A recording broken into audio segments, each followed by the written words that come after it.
सब कुछ शुरू हुआ जुलाई 2024 में, जब बांग्लादेश के स्टूडेंट्स और यूथ ने गवर्नमेंट जॉब कोटास के खिलाफ प्रोटेस्ट करना शुरू किया। गवर्नमेंट ने जॉब कोटास को कुछ इस तरह से डिवाइड किया था। 30% जॉब्स उन वेटरन्स के लिए था जो बांग्लादेश लिबरेशन वॉर में शामिल थे। इवन उनके डिसेंडेंट्स यानी सन, ग्रैंड सन को भी रिजर्वेशन मिलता है। 10% जॉब्स उन महिलाओं के लिए जो वॉर के दौरान विक्टिम बनी थी।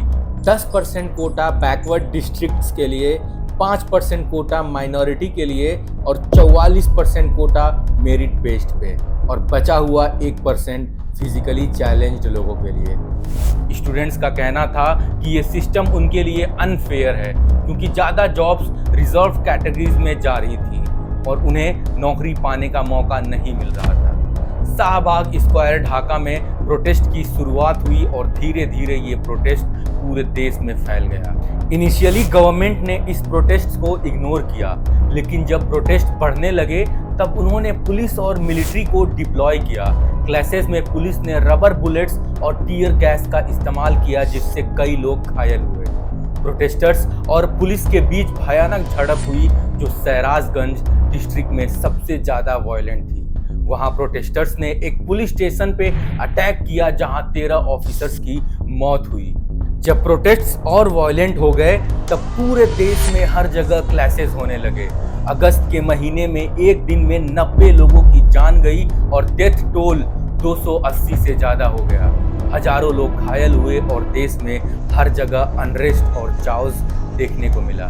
शाहबाग स्क्वायर और दूसरे मेजर सिटीज में भी भयंकर वायलेंस और प्रॉपर्टी डैमेज हुई। गवर्नमेंट ने क्राइसिस को कंट्रोल करने के लिए आर्मी को डिप्लॉय किया। General Wakeruzzaman, chief of army staff, ने पब्लिक स्टेटमेंट में कहा कि आर्मी न्यूट्रल है और शांति बनाए रखने की अपील की, लेकिन आर्मी के डिप्लॉय होने के बाद भी सिचुएशन इंप्रूव नहीं हुई। एक्स मिलिट्री पर्सनल ने प्रोटेस्ट्स को ओपनली सपोर्ट करना शुरू कर दिया, जो एक टिपिंग पॉइंट बना। फॉर्मर आर्मी चीफ इकबाल करीम भुइयां ने भी अपने सपोर्ट दिखाने के लिए अपने सोशल मीडिया प्रोफाइल्स को रेड कर दिया। और इस क्राइसिस के बीच शेख हसीना ने अपने पद से इस्तीफा दे दिया। अपोजिशन ने उन पे अथॉरिटेरियन रूल का आरोप लगाया था और उनको रेजिग्नेशन के बाद लोग सेलिब्रेट कर रहे थे। रिपोर्ट के हिसाब से हसीना इंडिया आ गई है, जो उनका एक स्ट्रॉन्ग एली रहा है। बांग्लादेश के लोगों ने उनके घर को स्टॉर्म किया और सेलिब्रेट करना शुरू कर दिया।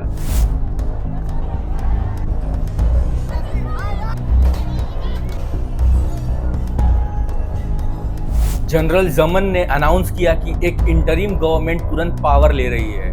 उन्होंने देशवासियों से अपील किया कि वो शांति बनाए रखें और विश्वास दिलाया कि आर्मी देश के प्रॉब्लम्स को सॉल्व करने में मदद करेगी। उन्होंने कहा, please don't go back to the path of violence and please turn to non violent and peaceful veg.